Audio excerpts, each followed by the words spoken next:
retomando a nossa discussão no vídeo anterior, é importante trazermos essas perspectivas acerca da figura da mulher na imagem de Pandora, porque, de fato, ela vai inaugurar a presença feminina no universo, né, no meio social do homem grego.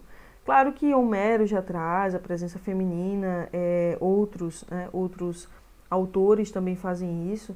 Contudo, Hesíodo vai trazer essa ideia da origem, né? De mostrar como se originou a mulher, trazer de verdade para a nossa realidade uma explicação, de certa forma, claro que mítica, mas uma explicação a partir da cosmovisão que o homem, que a sociedade tinha da figura feminina. Essa figura que foi confeccionada pela sociedade.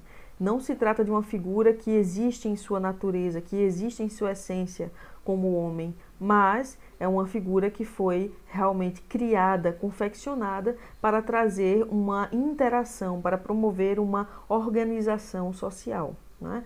Então, como é que é mostrada essa feitura, né, essa organização?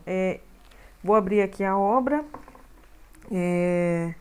Vamos partir aqui da nossa leitura. Nós fizemos uma leitura geral no começo dessas discussões de Prometeu e Pandora. E vamos aqui só para retomarmos, é importante a gente revisitar o texto para podermos entender como se dá essa confecção da mulher, né? Essa feitura da mulher, quais os elementos, e aí a gente vai se identificar muito com isso, né? Os elementos que são encontrados que confeccionam o caráter feminino, né?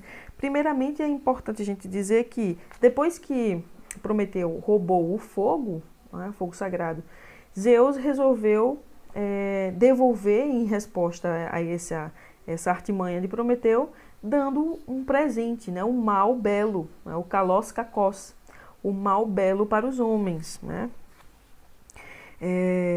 E aí nós temos, a partir do verso 60, a ordem, né, como eu coloquei aí, a ordem sobre a feitura de Pandora, que vai do verso 60 ao verso 69. E Zeus vai dar ordem a 4 deuses específicos, e até também a presença dos deuses tem uma reflexão sobre isso aí bem interessante. Primeiro foi Hefesto, né, Hefesto que tem uma relação aí com a metalurgia, com a ideia da técnica, olha só, a questão da técnica, a questão da criação, da confecção, da produção de algo, né? E aí a ideia do poiel, do criar para se obter um resultado, né? Um resultado de uso. Então o Hefesto aí é o primeiro, né? Que vai modelar essa mulher.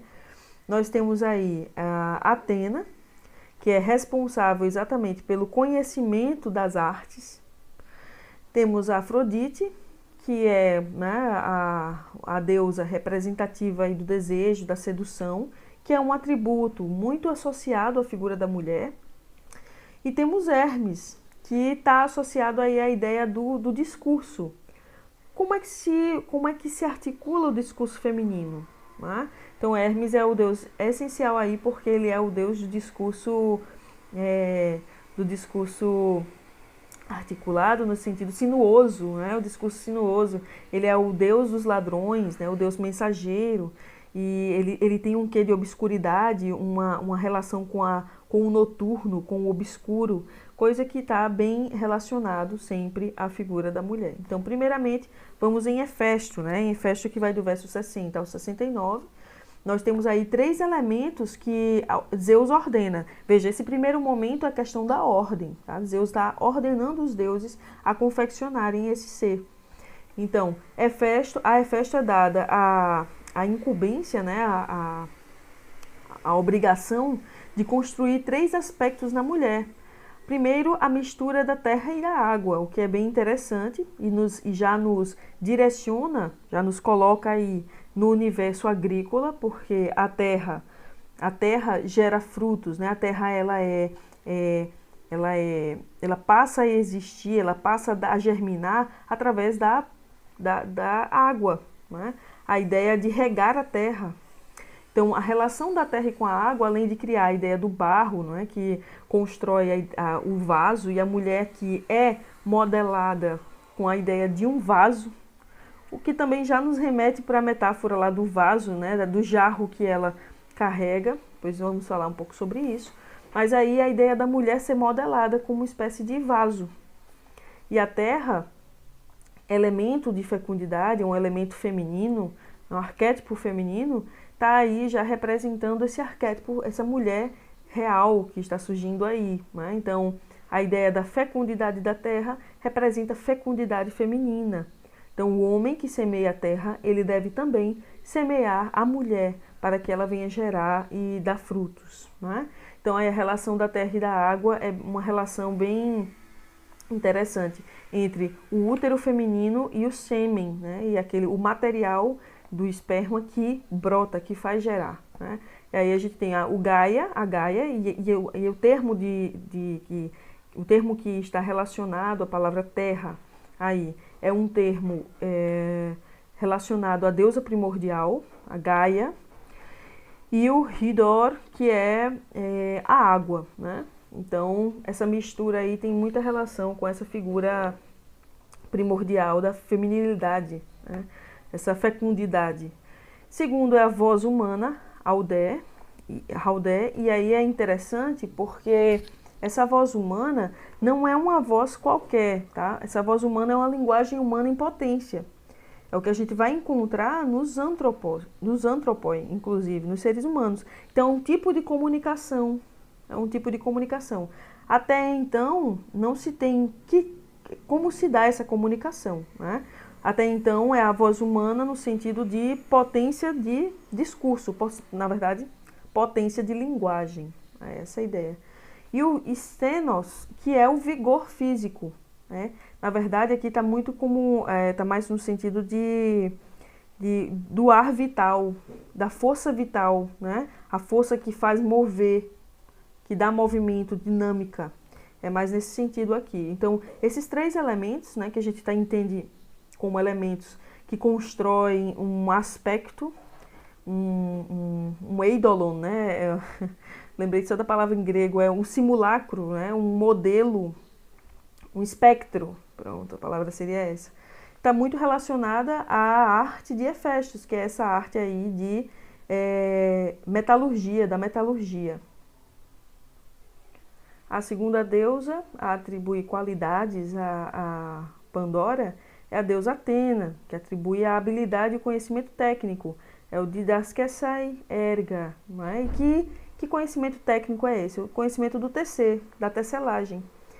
Devemos lembrar que Atena, assim como Afrodite, elas duas são deusas de oposições e ao mesmo tempo de relações. São deusas ambíguas, elas em relação uma à outra. Primeiro porque Atena e Afrodite nasceram só da figura paterna. Lembrando que Atena nasce da cabeça do pai e Afrodite nasce do amor, né? Nasce do esperma do pai. Atena de Zeus, Afrodite de Cronos, de Uranos.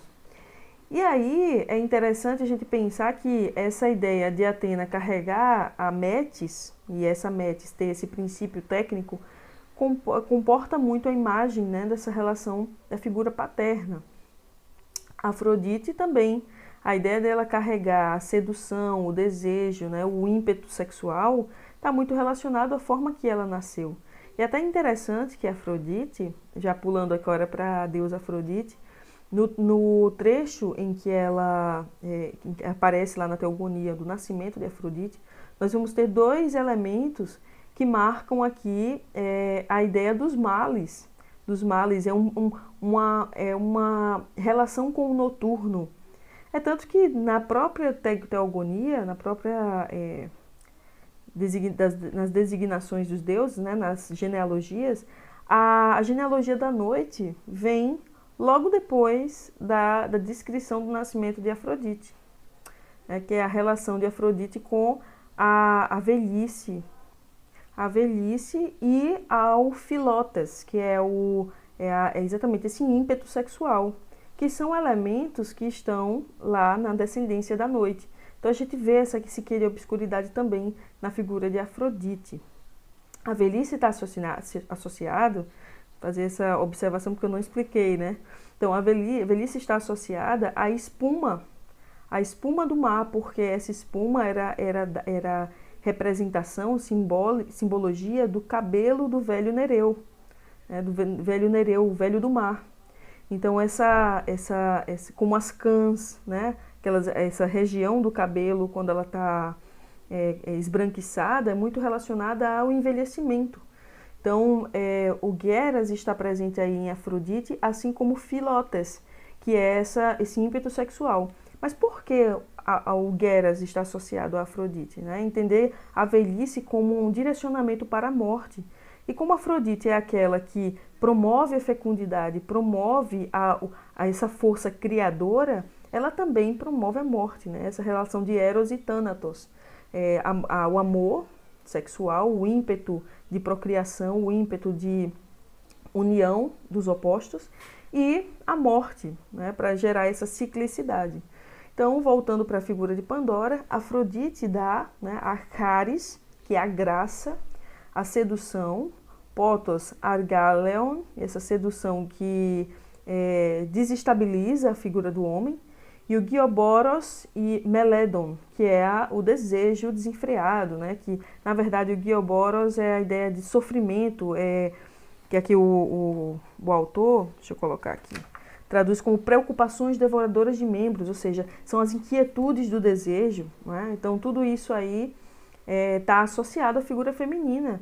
Antes disso, os homens conheciam o desejo sexual? Não.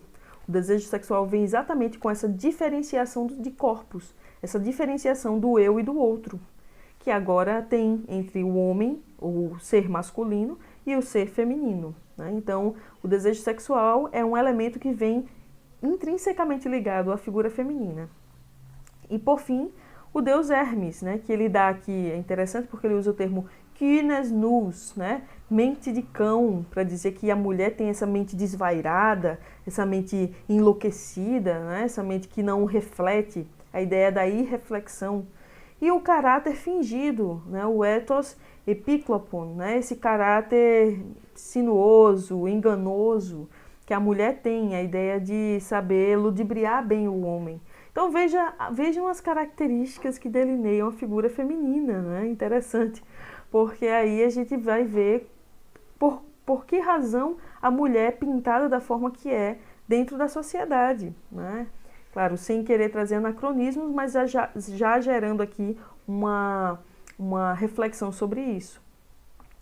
Próximo slide, temos aí a confecção do Cacós. O Cacós aí é Pandora, né? Verso 70 ao verso 82. Então temos aí a produção, a ação dos deuses, né? Existem os adornos e elementos opostos.